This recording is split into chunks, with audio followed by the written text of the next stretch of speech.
So hello everybody.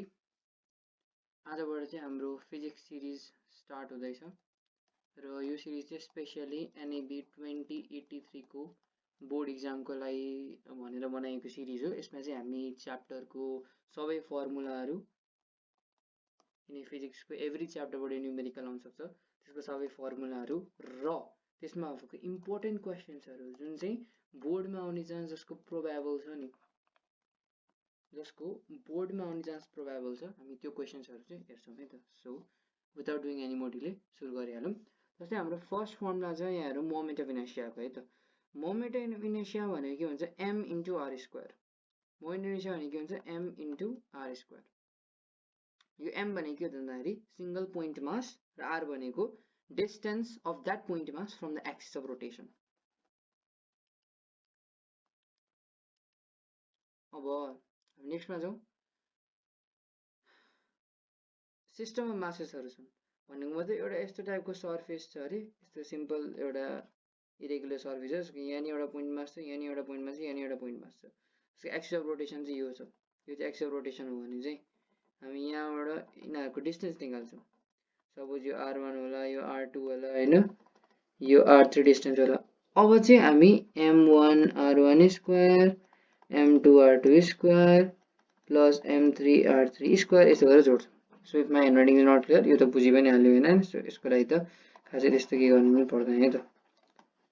ल अब हामी नेक्स्टमा गइहालौँ। नेक्स्ट भनेको चाहिँ हाम्रो के छ त्यहाँ भन्दाखेरि हाम्रो निकै नै सिम्पल कुरा हो नि त। नेक्स्टमा चाहिँ हाम्रो के छ भन्दाखेरि एङ्गल अफ फ्रिक्वेन्सीको छ। एङ्गल अफ फ्रिक्वेन्सी भनेको के भन्छ हाम्रो एङ्गल अफ फ्रिक्वेन्सी भनेको 2πf भनेको 2π/t v equals to r omega v equals to r alpha sorry a equals to r alpha. यो भनेको चाहिँ हाम्रो के हो त भन्दाखेरि रिलेसन बिट्विन ट्रान्सलेसनल मोसन र रोटेसनल मोसनको चाहिँ के हो त भन्दाखेरि रिलेसन हो हैन। अब एनालोजी हेरौँ है त ट्रान्सलेसनल मोसन र रोटेसनल मोसनको।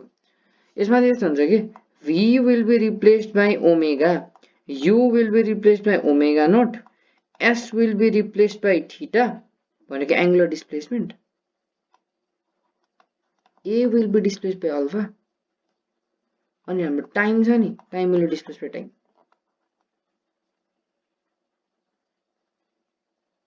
हो टाइम चाहिँ टाइमले रिप्लेस हुन्छ। ठिक छ है त। So v equals to u plus at हो नि, w equals to omega not plus alpha t. यहाँ हेरौँ न हामीले यहाँ जे रिप्लेस हुन्छ भनेको थियो नि सेम इक्वेसन अफ मोसन। हामीले कति क्लासमा पढेको 9 क्लासमा। यो सिम्पली गरेर यहाँ कन्भर्ट भएको चाहिँ मैले के भन्नै पर्दैन। यहाँ हेर्नु त काइनेटिक एनर्जी 1/2 mv स्क्वायर चाहिँ उताबाट गएर के 1/2 I omega square. So mass केमा चेन्ज हुँदो रहेछ mass is analogous to moment of inertia त सबले पढेकै हो। त्यसपछि F equals to ma force केसँग एनालोगस छ टर्क। यहाँ त सरी यहाँनिर थोरै उयो भएछ टर्क हुन्छ यो it's not force it's torque. Torque equals I omega. ठिक छ है त। अब लास्ट एउटा फर्मुला चाहिँ यो च्याप्टरमा चाहिँ नि विच इज VVI र यसबाट चाहिँ एकदम चान्स छ है त आइदर थ्योरी क्वेशन्स आउने अथवा न्युमेरिकल। तर यो टपिक कहिले पनि छुट्दैन। यो टपिक एभ्री सिंगल टाइम आइरहेको हुन्छ। यसको न्युमेरिकल आउने चान्स चाहिँ एकदम हाई छ है त। यसको न्युमेरिकलमा चाहिँ यहाँ हुन्छ भन्दाखेरि पहिला L equals to I omega. L भनेको हाम्रो के हो त भन्दाखेरि एङ्गुलर मोमेन्टम, I भनेको मोमेन्ट अफ इनर्सिया, ओमेगा भनेको angular velocity. Angular momentum of conservation चाहिँ L1 equals to L2 I1 omega 1 equals to I2 omega 2 यो हुन्छ है त। अब हामी सिम्पली जाउँ हाम्रो फर्स्ट क्वेशनतर्फ है त। भेरी सिम्पल क्वेशन तर it could be confusing for some है त। 3 mass points m1 m2 m3 are located at the vertices of an equilateral triangle of length a. Length a is equilateral triangle, ठीक छ। What is the moment of inertia of the system about an axis along the altitude of triangle passing through m1 about an axis along the altitude भनेको height of triangle passing through m1 बाट pass हुन्छ। So हाम्रो जुन यो छ नि यो चाहिँ हाम्रो के हो त भन्दाखेरि एक्सिस अफ रोटेसन रहेछ। सो एक्सिस अफ रोटेसन अहिले भर्खरै हामीले यहाँ सुरुमा जुन मैले यहाँ एउटा फिगर बनाएर देखाएको थिएँ नि यो पोइन्ट मास नभएर सिस्टम अफ मास आइन्छ नि this is called system of mass. तीनटा पोइन्ट मासले बनेको छ यो यहाँ भनेको 3 मास पोइन्ट्स हैन। सो यो क्वेशनलाई कसरी अप्रोच गर्ने जस्तो यो क्वेशनको अप्रोच हेर्दाखेरि चाहिँ यहाँ हेर्नु त म सिम्पली यो क्वेशनको अप्रोच कसरी गर्छु त भन्दाखेरि मेरो एंगल अफ रोटेसन यहाँ छ नि हैन हरेक पोइन्ट मासको परपेन्डिकुलर डिस्टेन्स निकाल्छौँ एंगल रोटेसनको। यसको परपेन्डिकुलर डिस्टेन्स कति होला m1 को लागि, r1 कति होला 0 किनकि यहीँबाट एक्सिस गइरहेको छ। अब m2 को लागि कति होला र m3 को लागि कति होला भन्ने कुरा है त। यहाँ हेरौँ त, यो होल डिस्टेन्स a हो भने यति डिस्टेन्स कति हुन्छ a/2। इक्विलेटरल ट्रायंगल छ नि त हैन, यो डिस्टेन्स पनि यो a/2 भयो। सो यसको परपेन्डिकुलर डिस्टेन्स कति a/2 एक्सियल रोटेसनबाट, यसको कति a/2। सो r2 भनेको a/2, r3 भनेको नि a/2। So moment of inertia भने के हुन्छ भन्दाखेरि m1 r1 square plus m2 r2 square plus m3 r3 square, m1 into 0 को square plus m2 into a square by 4 plus m3 into a square by 4। So हाम्रो answer कति आयो त भन्दाखेरि a square by 4 m2 plus m3। जसको नि answer निकाल्यो congratulations है त, निक्लिहाल्यो हैन। सो भेरी सिम्पल थियो, तर yet it could be confusing for some है त। सो यस्तो क्वेसन आउन सक्छ। सो नेक्स्टमा गइहाल्यौँ अब हामी। A constant torque of 500 newton per meter, 500 Newton meter, turns a wheel about its center. The moment of inertia about its axis is 100 kg meter square. Find the angular velocity gained in 4 seconds. 4 सेकेन्डमा कति angular velocity आउँछ। हामीसँग torque छ अनि moment of inertia छ, alpha निस्किदैन त, निस्किहाल्छ। So 500 equals to 100 into alpha. Alpha भनेको कति आउँछ भन्दाखेरि 5 radian per second square. Alpha आयो हाम्रो। अब ओमेगा निकालौँ। ओमेगा निकाल्नको लागि किन हामीले सोधेको त एंगुलर भेलोसिटी हो नि त, गेन इन 4 सेकेन्ड भनेको। सो इक्वेसन अफ मोसन लगाउनु, omega equals to omega not plus alpha t. हामी क्वेसन फेरि पढौँ, कहीँ रेस्टबाट स्टार्ट भएको भनेको छैन, तर कहीँ एंगुलर भेलोसिटी दिएको हो त छैन नि, हो भन्छ। एंगुलर भेलोसिटी दिएको छैन भने इनिशियल एंगुलर भेलोसिटीलाई we always take it 0, alpha would be 5, t would be 4। So answer भनेको 20 रेडियन पर सेकेन्ड। अर्को भनेको काइनेटिक एनर्जी। काइनेटिक एनर्जी भने के हुन्छ, त्यो भनेको 1/2 आई ओमेगा स्क्वायर। यो त हो, तर हामीले के सोधेको छ, काइनेटिक एनर्जी 4 सेकेन्ड पछि सोधेको होइन। Kinetic energy after 20 रेभोल्युसन्स। सो 20 वटा रेभोल्युसन पछिको काइनेटिक एनर्जी चाहिएको छ मलाई। सो म के गर्छु भन्दाखेरि, म पहिला फर्स्टमा त म के गर्छु भन्दाखेरि 20 वटा रेभोल्युसन त्यो मलाई चाहिएको छ। 20 वटा रेभोल्युसन भने चाहिँ कति रेडियन, किनकि हाम्रो जुन सर्कुलर मेजर हुन्छ त्यसमा त हामीले यो जुन यो आर्क लेन्थ जुन हाम्रो थीटा हुन्छ नि, यो थीटा भने केमा हुन्छ, we take it as radian. So एस युनिटमा त लानै पर्यो। सो 40 पाई रेडियन हुँदो रहेछ। 40 पाई रेडियन हुन्छ भनेपछि त हामीले के चाहिएको छ, काइनेटिक एनर्जी गेन्ड हामीसँग आई छ, ओमेगा निकाल्दियो यो थीटाको बेला। ओमेगा निकाल्दा हामीसँग यो पनि फर्मुला छ, omega square equals to omega naught square plus 2 alpha theta. 2 into, किनकि ओमेगा त 0 छ हटिहाल्यो, 2 इन्टु 5 इन्टु थीटा भनेको कति त 40 पाई। सो स्क्वायर रुट अफ 400 पाई भनेको चाहिँ ओमेगा आयो। सिम्पली अब आई निकाल्नु, अब सरी के ई निकाल्नु पर्यो भने चाहिँ 1/2 आई ओमेगा स्क्वायर। 1/2 आई भनेको कति छ 100, सरी आई भनेको कति छ 100 इन्टु ओमेगा भनेको कति छ भर्खर आयो 400 पाईको स्क्वायर रुट चाहिँ उयो भएपछि स्क्वायर गरेपछि 2831.85 जुल्स आयो कि kinetic energy, of course joules. So यो दुईटा एन्सर आएको भए चाहिँ you are absolutely correct, congratulations. So थर्डमा जाउँ। थर्डमा भनेको एउटा भ्यालिड आन्सरको कुरा हो। हियर चाहिँ spins with 2.4 revolutions per second.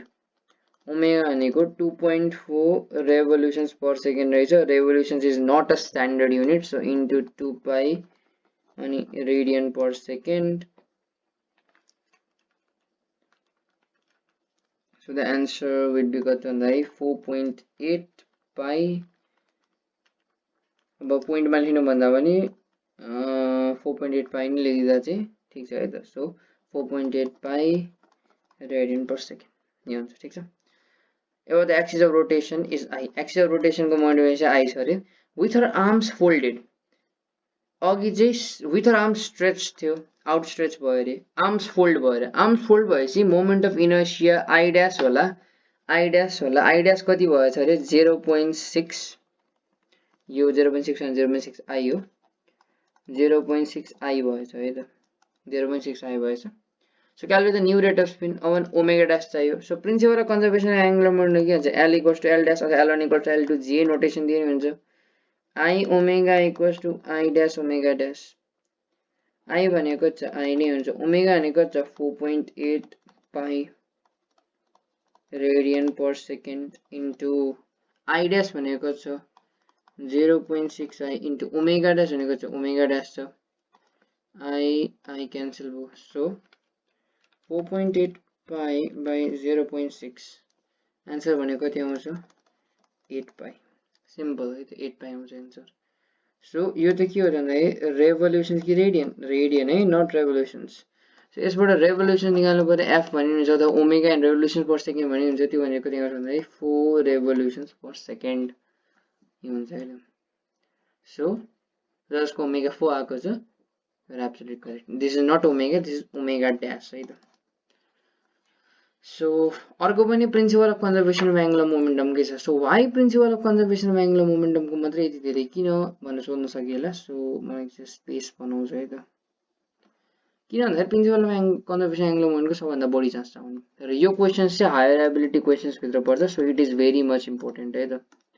So यो चाहिँ धेरै नै इम्पोर्टेन्ट क्वेसन छ है त. धेरै नै इम्पोर्टेन्ट क्वेसन हो है त. ल अब हेरौँ मेरो के भनेको छ भन्दाखेरि apply the principle of angular moment of conservation to find the duration of day. Day को duration if earth suddenly shrink to 1/27th of its original volume and the mass remains unchanged. MI दिएको छ. So volume decrease हुन्छ. Conservation angular मोमेन्टममा के हुन्छ I र omega मात्रै आउँछ. ओमेगामा change आउँछ कुनै भोल्युम डिक्रिज भएर आउँदैन. आईमा आउँछ किन आउँछ भन्दा भोल्युम भनेको डिपेन्डेन्ट छ रेडियसमा. रेडियस घट्छ सो आई पनि घट्छ. यो चाहिँ हामीले बुझ्नु पर्छ. ठीक छ हैन. सो यो चाहिँ इरेज गरेर हामी यो क्वेसनलाई कसरी कुन अप्रोचबाट जाने भन्ने कुरा हेरिहालौँ है त. निकै सिम्पल अप्रोच हुनेवाला छ. सो खासै उयो पनि अवस्था नै आउँदैन है त.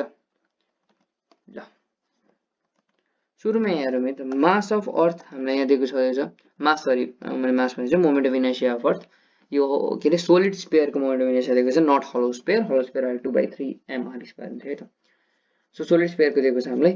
सो यो निकाल्नको लागि चाहिँ के गर्ने. यो निकाल्नको लागि चाहिँ फर्स्टमा भनेको त हामीले एङ्गुलर मोमेन्ट अफ कन्जर्भेसन लगाउने चाहिँ. So I1 omega 1 equals to I2 omega 2. पहिला आई नर्मल छ 2/5 mr1 स्क्वायर होला रे. ओमेगा 1 पनि नर्मल छ. किन भन्दाखेरि ओमेगा 1 मा त अब यहाँ हामीलाई खासमा ओमेगाले नै हो चेन्ज बताउने टाइमको. ओमेगा लाई ओमेगा नै छोड्दियौ. त्यसपछि I2 भनेको के हो त भन्दा it is 2/5 mr2 square into omega 2. यो क्यान्सल भयो. r1 square by r2 square equals to omega 2 by omega 1. हाम्रो टाइम पिरियड के निकाल्नु छ ड्युरेसन कति हुन्छ भन्ने निकाल्नु छ.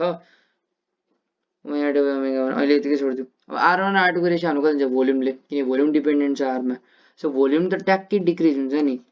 सो v2 भनेको त ओरिजिनल भोल्युमको ट्याक्कै 1/27 बन्छ कि 1/27 v1 बन्छ.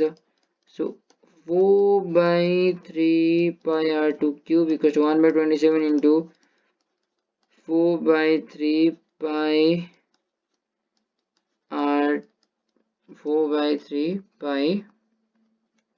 r1 cube. ठीक छ. 4/3 pi cancel हो. 27 r2 cube equals to r1 cube. r1 equals to 3 r2. ठीक छ.